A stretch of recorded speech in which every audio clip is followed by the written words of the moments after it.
여러분, 안녕하세요. 오늘은 우리 모두에게 아주 중요한 주제, 바로 치매에 대해 말씀드리려 합니다.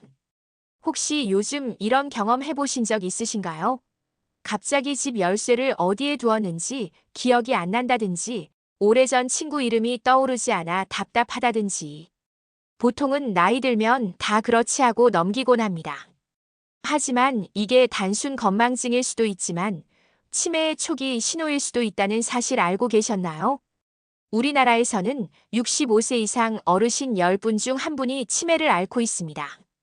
평균 수명이 길어지면서 그 숫자는 매년 늘어나고 있죠. 즉, 치매는 더 이상 남의 이야기가 아닙니다. 부모님, 배우자, 그리고 언젠가는 내 자신에게도 닥칠 수 있는 현실입니다. 오늘 20분 동안 치매에 대한 모든 것을 알아보겠습니다. 증상부터 예방법, 최신 치료제까지. 이 시간이 여러분과 가족의 건강한 미래를 위한 소중한 투자가 되길 바랍니다. 그럼 치매에 걸리면 어떤 일이 일어날까요? 초기 증상은 미묘합니다. 최근 있었던 일을 기억 못합니다. 예를 들어 방금 식사를 했는데도 밥 먹었냐고 다시 물어보는 경우죠.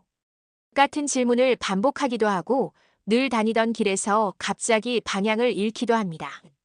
제가 상담했던 한 분은 40년간 다니던 시장길을 갑자기 못 찾겠다고 하시더라고요. 처음엔 오늘 컨디션이 안 좋나 하고 생각했는데 이런 일이 반복되면서 가족들이 걱정하기 시작했습니다. 이런 증상은 나이 탓이려니 하고 넘기기 쉽습니다. 하지만 바로 여기서 조기 발견이 중요한 거죠. 중기 증상으로 가면 상황은 심각해집니다. 물건을 제자리에 두지 못하고 엉뚱한 장소에서 발견되기도 합니다. 예를 들어 냉장고 안에서 리모컨이 나오거나 옷장 속에서 수저가 발견되는 경우 말입니다. 언어가 서툴러지고 대화가 매끄럽지 않습니다. 평생 말씀을 잘하시던 분이 갑자기 단어가 떠오르지 않아 답답해하시는 모습을 보게 됩니다. 가족 얼굴을 알아보지 못하고 낮과 밤이 바뀌기도 합니다.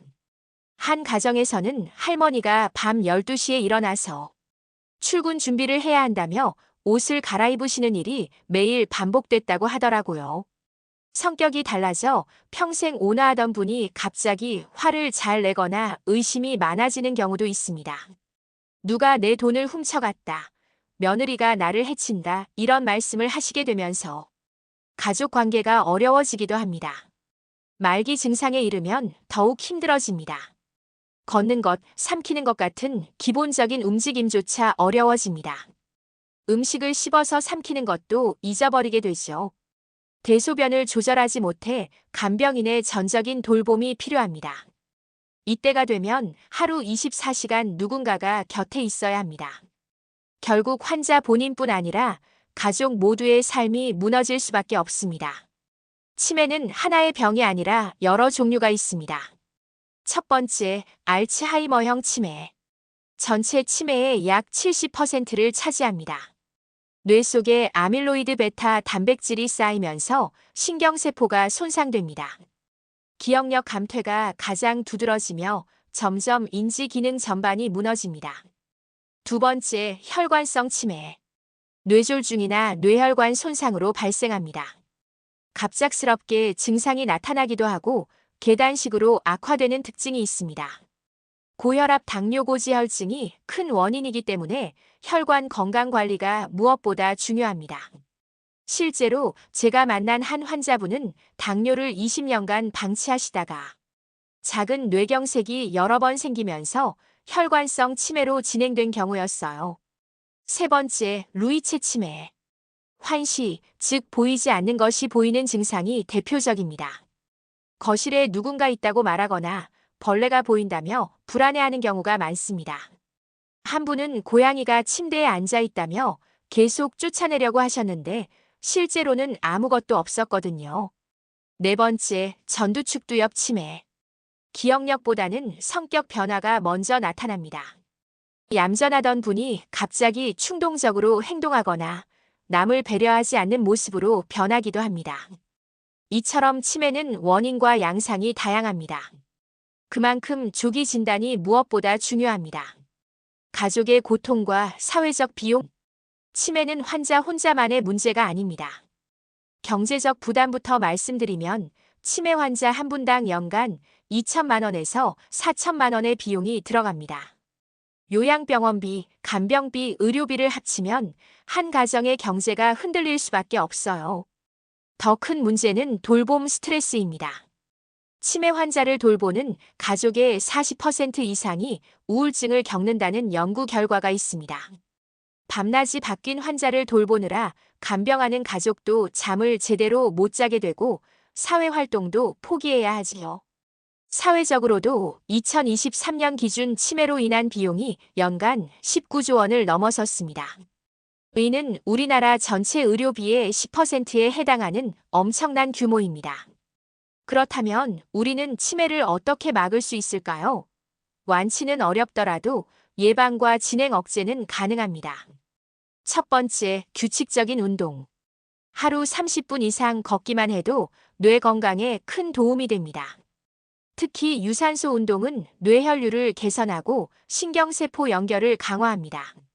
핀란드에서 진행된 연구에 따르면 꾸준히 운동한 그룹이 그렇지 않은 그룹보다 치매 발병률이 30% 낮았습니다. 운동은 뇌에서 BDNF라는 단백질을 늘려주는데 이게 뇌세포의 성장을 돕거든요. 걷기가 어려우시다면 집에서 할 수 있는 체조나 스트레칭도 좋습니다. 중요한 건 꾸준함이에요.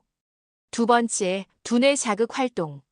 책 읽기, 글쓰기, 퍼즐 맞추기, 악기 배우기 등은 뇌를 꾸준히 사용하게 만듭니다. 뇌도 근육처럼 써야 늙지 않는다는 말, 바로 이 때문입니다. 특히 새로운 것을 배우는 게 중요해요. 70세에 피아노를 시작한 분, 60세에 컴퓨터를 배운 분들의 뇌가 더 건강하다는 연구도 있습니다. 세 번째, 지중해식 식단. 채소와 과일, 생선, 올리브유 위주의 식단은 뇌 건강에 좋습니다. 특히 오메가3가 풍부한 등푸른 생선을 주 2-3회 드시고 항산화 성분이 많은 베리류나 견과류를 드세요. 반대로 과도한 설탕과 가공식품, 트랜스 지방은 뇌 염증을 일으켜 치매 위험을 높입니다. 네 번째, 사회적 교류. 친구와 만나 대화하고 모임에 나가고 봉사활동을 하는 것이 뇌를 자극합니다. 혼자 있는 시간이 길수록 치매 위험은 높아집니다. 코로나19로 사회적 거리두기가 길어지면서 실제로 치매 환자가 늘었다는 보고도 있어요. 사람과의 교류가 얼마나 중요한지 보여주는 사례죠.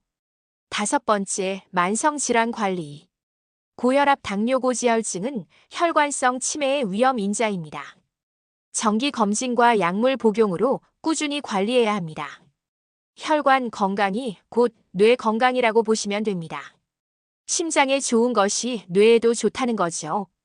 여섯 번째, 수면과 정신 건강. 숙면은 뇌의 노폐물을 청소해 줍니다.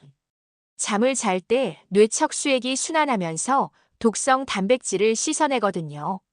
하루 7-8시간 양질의 수면이 필요합니다. 또 우울증과 스트레스는 치매 위험을 높이므로 적극적인 관리가 필요합니다. 이미 치매가 진행 중이라면 어떻게 해야 할까요? 현재까지 치매 치료약은 완치약이 아니라 진행 속도를 늦추는 약입니다. 도네페질 아리셉트이 가장 널리 사용되는 약물입니다. 뇌에서 아세틸콜린이라는 신경 전달 물질의 분해를 막아서 기억력과 인지 기능을 유지해줍니다. 리바스티그민 엑셀론, 갈란타밀레미닐도 비슷한 원리로 작용하며 초기에서 중기 환자에게 효과가 있습니다. 메만틴 라멘다은 중등도에서 중증 환자에게 사용하는데 뇌세포 손상을 줄여주는 역할을 합니다. 이 약들은 치매의 근본 원인을 없애진 못하지만 환자의 삶의 질을 일정 부분 유지하게 도와줍니다. 조기에 사용할수록 효과가 좋아요. 약물 치료와 함께 인지훈련, 음악치료, 운동치료 등을 병행하면 더 좋은 결과를 얻을 수 있습니다. 하지만 여기서 끝이 아닙니다. 전 세계 제약사들이 치매 정복을 위해 새로운 치료제 개발에 매달리고 있습니다. 아두카누마바 두헬름. 미국 FDA가 2021년 조건부 승인했지만 효과에 대한 논란으로 2024년 시장에서 철수했습니다. 하지만 아밀로이드 베타 단백질을 직접 제거하려는 새로운 접근법의 시작이었어요. 레카네맘 레캔비. 2023년 FDA 정식 승인을 받은 혁신적인 약물입니다. 임상에서 알츠하이머 진행을 27% 늦추는 효과를 입증했어요. 현재 한국에서도 도입을 위한 논의가 진행 중입니다. 도나네맘. 2024년 FDA 승인을 받았고 발병 초기 환자에게서 35%의 진행 지연 효과를 보였습니다. 특히 경증 환자에게 더 효과적이라는 결과가 나왔어요. 이런 신약들은 완치는 아니지만 병의 원인에 직접 작용한다는 점에서 큰 희망을 주고 있습니다. 그 외에도 면역치료, 유전자 치료, 디지털 치료제까지 다양한 접근이 시도되고 있습니다. 10년 후에는 지금과는 완전히 다른 치료법들이 나올지도 모르죠. 아직 완치는 아니지만 분명히 희망의 불씨가 켜지고 있습니다. 이제 상상해 보세요. 우리가 생활 습관을 관리하고 정기 검진을 받고 그리고 새로 개발되는 치료약이 보급된다면 치매는 두려움의 대상이 아니라 관리 가능한 질환이 될 수 있습니다. 기억을 잃지 않고 가족과 함께 더 오래 행복한 시간을 보낼 수 있습니다. 마치 당뇨나 고혈압처럼 조기 발견하고 꾸준히 관리하면 일상생활을 충분히 유지할 수 있는 질환이 되는 거죠. 80세, 90세가 되어도 손자, 손녀와 여행을 다니고 새로운 취미를 배우며 인생을 만끽할 수 있을 것입니다. 앞으로 10년, 20년 뒤에는 지금과는 전혀 다른 시대가 열릴지도 모릅니다. 치매가 더 이상 불치병이 아닌 시대 말이죠. 오늘은 치매의 증상부터 종류, 예방법, 현재 치료약, 그리고 신약 개발 소식까지 알아봤습니다. 여러분, 치매는 남의 이야기가 아닙니다. 지금부터라도 생활 습관을 관리하고 정기 검진을 받으며 두뇌를 꾸준히 쓰는 습관을 들이세요. 구체적으로는 오늘부터 하루 30분씩 걷기, 책 한 권 읽기, 가족이나 친구와 더 많은 대화하기를 실천해 보세요.